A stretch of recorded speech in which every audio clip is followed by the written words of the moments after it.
Hello everyone, welcome back to my channel on finding your path to your best emotional and physical health.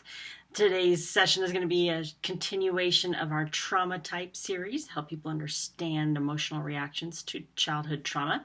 And as always, please, if you want to see more videos as they come out and keep in touch with all the new stuff, then hit subscribe and select notifications so you can get notified when those come up. Also, don't forget to download my 5 free videos on tips to finding your best emotional and physical health so you can start to lay the foundation to being the best you can be. So with that, let me get into today's topic.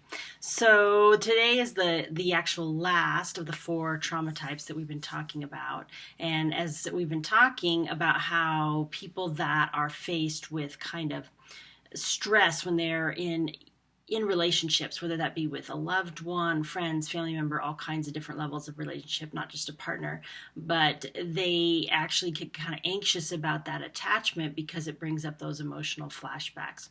So, and they don't know how to manage them a lot of times. So we want to talk about how to recognize those folks that are in the Fawn trauma type. So let's talk about some of the 10 signs about people that are kind of, that's their primary response to attachment issues, is the Fawn type. Okay, so number 1 is those are the ones that actually connect to others by merging their wishes and needs to the needs and demands of others. Okay, they lose themselves in relationships really easy. They give themselves over to others, and they learn to suppress and ignore their own needs so they don't express them.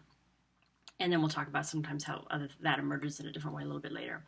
So number 2 is they have real issues with thoughts of saying no. So if they think about saying no to somebody who asks for something, it triggers a flashback, and it's really, really hard for them because they have this innate desire to please the other person, which they learn in childhood. And we'll kind of get into that in a minute. So again, they are the ones that when you say, oh, I gotta say no, or set a boundary or whatever people are going to say, they're like, oh, I can't do that, it's too much for me, and they get real anxious when that happens. Okay, so if they have trouble saying no, they might be this type. Number 3, their survival pattern is to please people, and that kind of matches with 1 and 2. Okay, so that's how they've survived, having some negative influence from people in their past, is just to please them. You can see these in partners of domestic violence, that it's safer for them to please the other person so that they don't get punished. And a lot of us that don't have that, of course, are sitting back going, why don't you just leave? It's easier that way. But there may be other survival things at work in those kinds of situations. So just consider that. Number 4 is their threat response pattern is also always going to be going along with others. They are going to be always the ones that go with the flow. So if something threatens their security, their safety, just anything, they are going to go along with what everybody else does because that's just their nature. Number 5, their relationships to others is often exploited.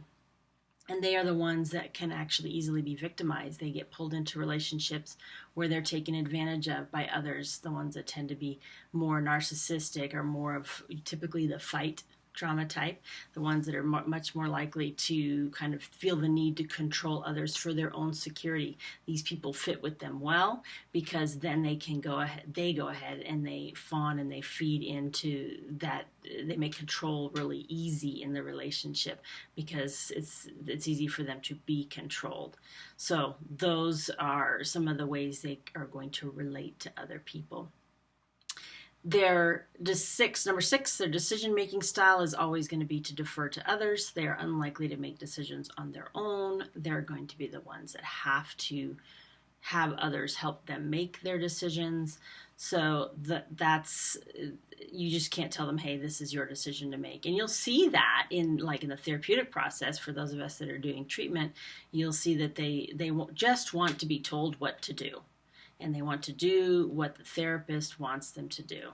And it takes a lot of practice to get them to make decisions on their own and kind of do those kinds of things and take ownership of that because it's scary for them. Number 7, they're going to tend to avoid conflict. These are the ones that, if you see conflict, they're going to avoid, much like the freeze types, but they don't completely withdraw. They're more like the people pleasers, how can I solve this so that we're not in an argument? What can I do to make things different? They take way too much responsibility for the conflict as a whole and removal of that, and actually try to do something about it to stop the conflict. Number 8, they are the entertainers, the yes men. They tend to flatter others. So if you see some of them out in public or with friends, and that's the ones they're kind of doing, they're always trying to keep everybody happy. They're the ones that feel responsible for that. So that's how they become the entertainers, the jokesters, and whatever, because they're trying to help keep the rest of everybody happy. Okay? So, and they're the ones that are going to be constantly trying to boost your ego for you. And you have to be a little conscious of that they may be overworking a little bit hard, right? So number 9 is social perfectionism. Because they don't want to draw negative attention to others or make others look bad, they are going to have a tendency to feel the need to be perfect in a social situation because they're more afraid of how they're going to affect others. So their tendency and their interaction with perfectionism is just more social. How they look to others. They need to look perfect to others. And that could be physically, that could be emotionally, that could be all kinds of things. So those are the ones that are maybe focused a little bit on their makeup, their physical appearance, plastic surgery, and those kinds of things, because they have the need to feel perfect for others, and basically on how they reflect to others on the physical level. Now, number 10 is what they're often mislabeled as. These kinds of people are often labeled codependent, and they're involved with people, like I said, the fight type, and they can also be involved with people that have alcohol and drug problems. They also can be DV victims. You can see that quite often. A lot of times they're parentified. Sometimes they're mislabeled as a number of other things, but those are the big ones, okay? And then they tend to lose themselves, like I said, in a relationship and not be their own person.